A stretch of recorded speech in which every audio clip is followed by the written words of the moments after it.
समझ नहीं आ रहा अपने सैलरी इंक्रीमेंट का क्या करूं। बेटा इतना क्या सोच रहा है? अपने म्यूचुअल फंड्स के एसआईपी का टॉपअप करा ले। This is the right time. क्या? समझ में नहीं आया। बेटा इतना क्या सोच रहा है? अपने म्यूचुअल फंड्स का एसआईपी टॉपअप करा ले। This is the right time. अब समझा।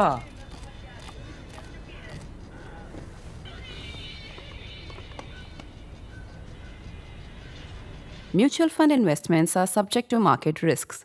Read all scheme-related documents carefully. Hello and welcome to ThePrint. I'm Snehesh Alex Philip. Well, the Australian Strategy Policy Institute, that is the ASPI, has come out with a report focusing on the partnership, let's say the friendship or the cooperation between China and Russia and its impact on the Western world. And I have with me the author of that report, Rajeswari Rajagopalan, who is the resident senior fellow at the Australian Strategy Policy Institute. So welcome to ThePrint, Raji. Thank you so much for having me. So, your report mentions that the partnership envisions Beijing as a global order maker, while Moscow is a global order disruptor, which when combined makes it a powerful threat to the West. If you could just elaborate, what exactly do you mean by this? Why is Russia the disruptor? Some people would say China is the disruptor. Thanks so much. That's a great question. The way I look at it, I think China it involves certain amount of disruption to the existing world order, but primarily it is interested in reframing the global order. And of course, it comes with it certain amount of authoritarian values and systems that they have, both Russia and China practice and want to prescribe to the rest of the world. They have not been as successful so far, but I think that's their goal in a sense. Currently, the current Western liberal international order and put in place an authoritarian system. And I think they have made several efforts. And so it's not been for lack of effort that we haven't seen much of a spread of their systems. But I think the democratic world order still has managed to prevail because of any number of values and principles that it comes with, in a sense. Okay. And why would you call it as a threat, a powerful threat to the West?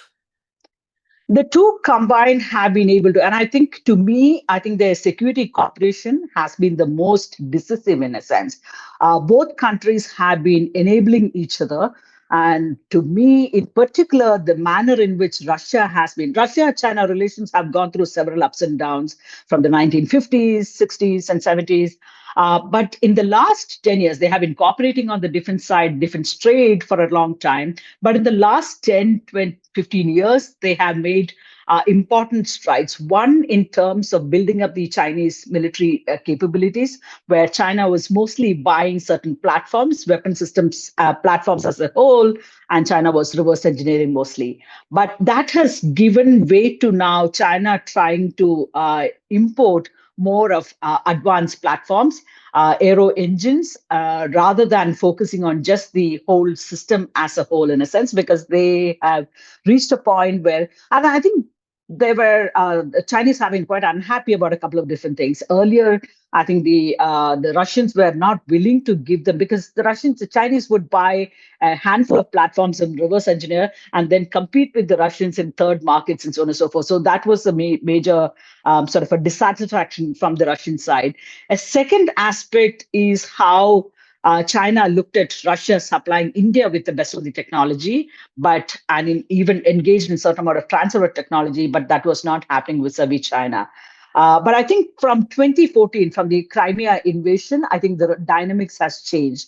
Russia desperately requires China on its side. And I think the kind of isolationism, the kind of sort of cornering of Russia among the Western world, in a sense, has actually made Russia extremely reliant on China. And therefore, they have opened all the doors to them in terms of technology, advanced technology transfer. But in the last few years, there is a reversal of that particular trend that we're seeing.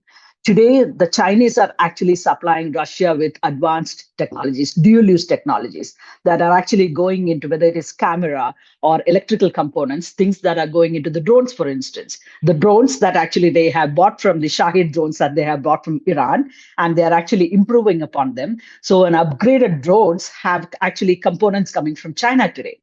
But again, in return for the dual-use technologies that the Chinese are supplying today, the Russians are supplying China with advanced nuclear propulsion technology because this is an area of weakness on the Chinese side. If you look at the PLA Navy strategic patrols, they have not been undertaking those strategic patrols on a regular basis. And I kind of always wondered why that is the case. The problem has been that the nuclear propulsion technology has been the weakest in a sense. And now the Russians are actually parting with some of the best technologies in this regard. So, the cooperation across the board. And the other aspect, Russia-China joint military exercises. So both at the bilateral level, but also at the multinational level. And it involves land-based exercises, naval and aerial patrols, naval patrols, and mostly in terms of the areas where they have been conducting these exercises, that's been again particularly noteworthy because most of these exercises and joint patrols have been happening in the Sea of Japan. So in a number of ways, I think what the Chinese and the Russians are doing together, and of course, this forms part of the larger what you call the axis of autocracies or authoritarian partnership, which also includes Russia and North Korea. Okay. Okay. Interesting. Your study or your work focus a lot on the military cooperation that has happened between the two sides. And, you mentioned about the exercises. You say that, starting of the millennium, the Russian and the Chinese militaries used to hold maybe one or two exercises a year. But now the Yeah. numbers have increased to about 14 or 15 military Yeah. exercises every single year. And Yeah. the latest being, of course, the submarine one in the Sea of Yeah. Japan. Everybody gets it that there is a close cooperation between China and Russia, right? Yeah. Even Russia was able to get through the American sanctions because of China, right? Yeah. The banking system which is Absolutely. working in Russia is the Chinese. Anything that you want, what you get is the Chinese one. But while the friendship really deepens, I want to know what does it mean for India? Now, Russia has been a long, I would not use the term ally, but yeah, literally an ally as far as India is concerned. And then, of course, with China, we have a very awkward relationship. Yeah. We've been in a military situation now. There's friendship back on the Yeah. table, but again, it's still awkward. Absolutely. So one thing about the joint military exercises that they do is primarily intended at addressing one of the key weaknesses on the Chinese part, which is that lack of operational combat experience on the part for the PLA. And now with them doing these exercises on a regular basis, especially the naval and aerial patrols, and also doing the exercises with a combat experienced Russian force. And that gives them enormous benefits in a sense, because any number of joint exercises or small kind of military engagements that they have had on the Sino-Indian border or South China Sea, they don't compensate for actual military exercises or military experience in a sense. So this is one of the major lacunae that there.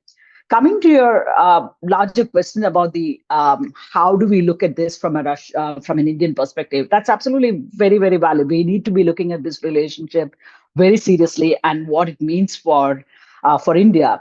And I believe we need to look at these developments from a purely national security and pragmatic perspective, because I think Of otherwise course. we are good. And there, I would say the kind of technologies that Russia is giving to China today, they actually alter the military balance between India and China, whether it is in terms of Su-35 fighter jets, those platforms, air platforms, or S-400 system. S-400, we also have them, but the fact is that Su-35, we have the Su-30 MKI we deployed at the border. The Chinese are getting even more advanced weapon platforms, fighter jet platforms. what does that really mean in a sense? So today, Russians are willing to give even more advanced weapon platforms to China that actually shift the military balance in favor of China. Earlier, they used to be a lot more sensitive to India's requirements, India's concerns. But today, Russia desperately needs China on its side and therefore willing to part with the best of the technology, even if it puts India at a disadvantage. Or take the case of the naval thing, nuclear kilo-class submarines, advanced kilo-class submarines being given to China. Again, that tilts the naval balance between India and China. So all of those things that are taking place, even in material terms, the kind of capability development that China is undertaking through these procurements has very dire national security consequence for India. And I think, therefore, we need to be looking at because if your primary national security challenge comes from China, despite the current rapprochement that we are seeing, then we need to be looking at who are those partners who will be on your side if we have to be able to counter China or balance China in a sense. Is Russia your answer? That's my question. Russia does not, you can't count on Russia to balance China. It's as simple as that. So to me, it seems like somewhat straightforward and then therefore, which also means that you need to start investing in some of the other partnerships that you believe may be somewhat more effective in dealing with the China problem. But hold on to that thought. I'll come back to you on the partnership. I know exactly where you're going with it.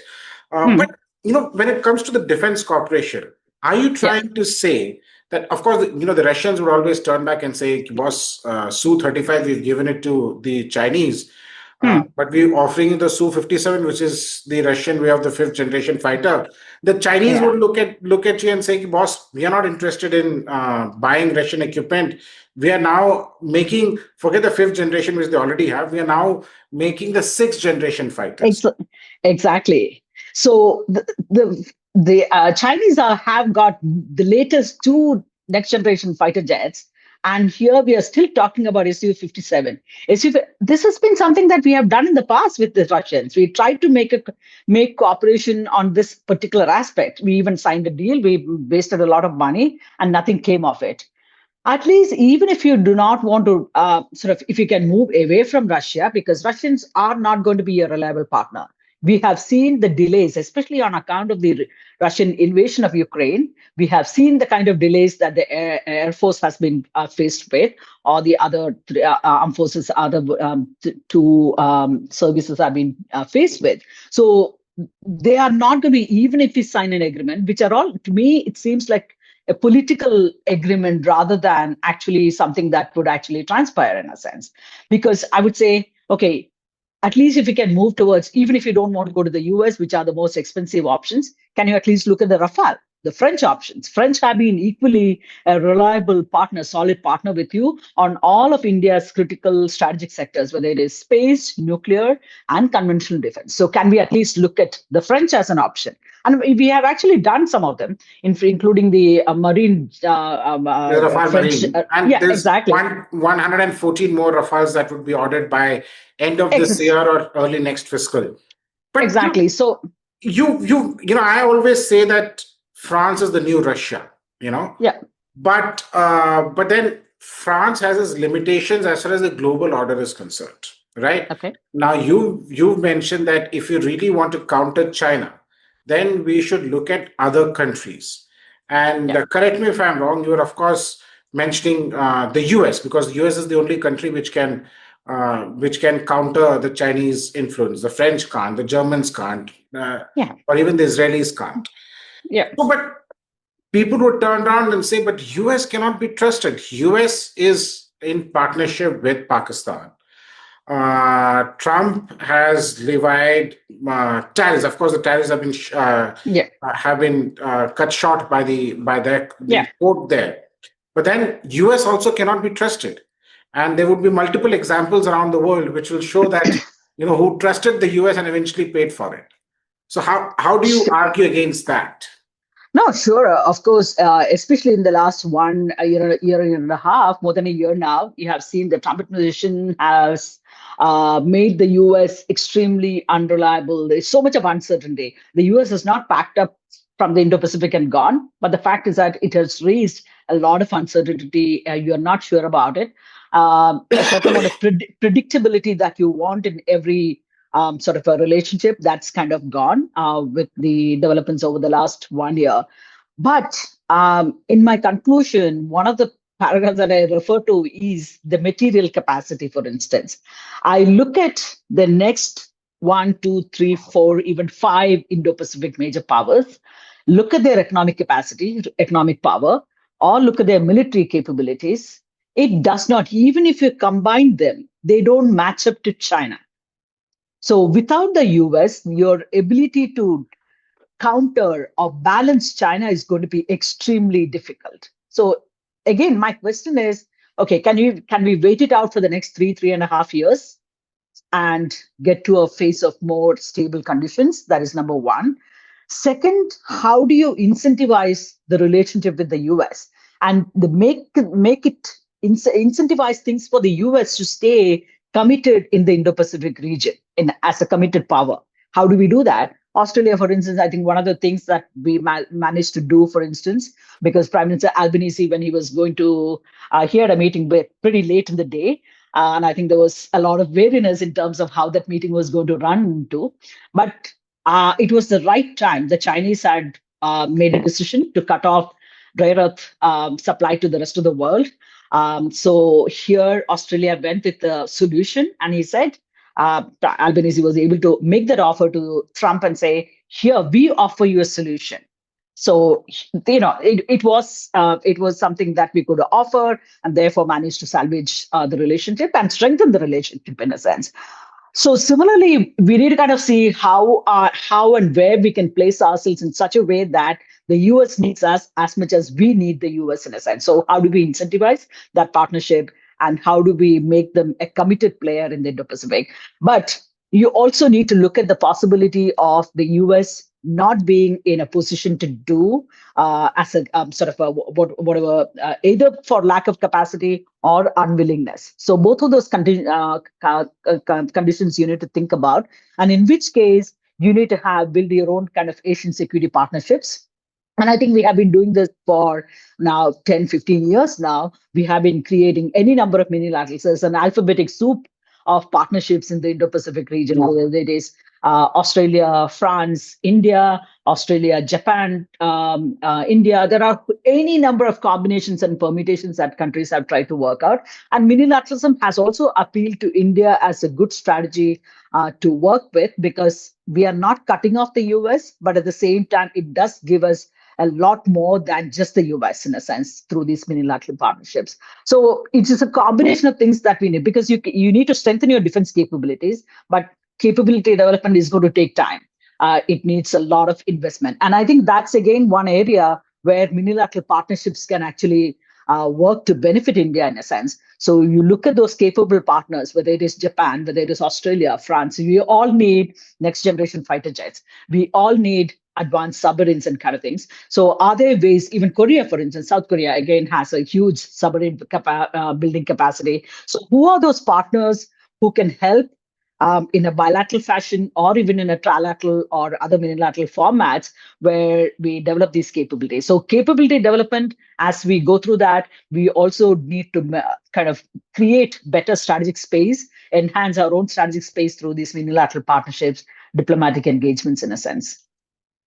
Well, Raji, I just want to understand, is there any genuine fear of the fact that tomorrow, if there is a conflict between, let's say, India and China, God forbid, but if there is a conflict, do you feel that Russia is going to side with China? Maybe not in terms of actual sending in soldiers or systems to China, but maybe delaying deliveries to India.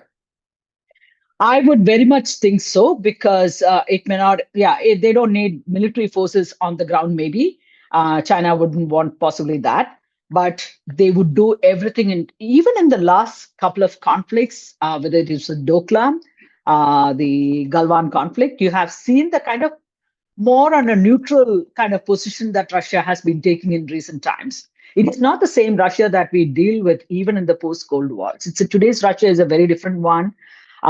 They have their own compulsions and national interest to kind of follow, and therefore they are doing. They do believe that China is their number one priority and their partner that they need to build that relationship. Therefore, I would think so. It could impact in terms of capabilities, systems being delivered on time, or spare parts being delivered on time, or the lack of it, and so on and so forth. And that's always been an issue. That's always had an issue, even historically speaking. But in the last few years, because of the Ukraine crisis, the shipments are not going to come on time.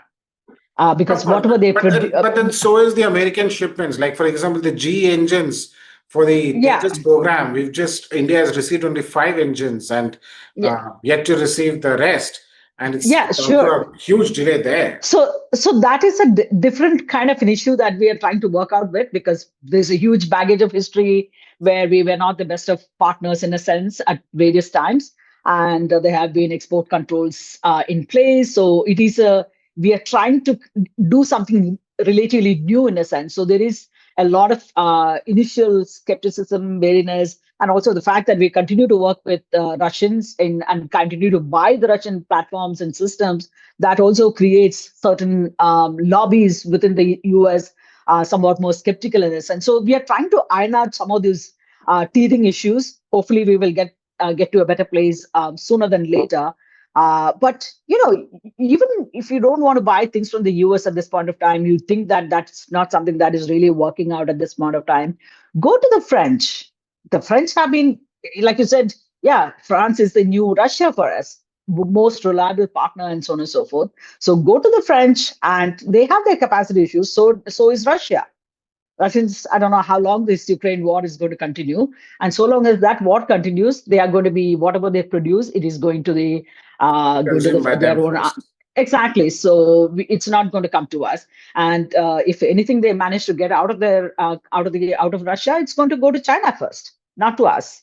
So let's get very clear about that as well. So if there are demands from both Russia and India, they will always, China and India, they will always go to China first. They will meet their demands first before India. And I think that's something that Russia will prioritize China over India. Absolutely. Any day. Absolutely. Especially in current times, which I don't see changing in the immediate. The Russia-China partnership will falter at some stage because it's a partnership of convenience. Yeah. And I'm not saying it's a trust-based partnership and kind of things.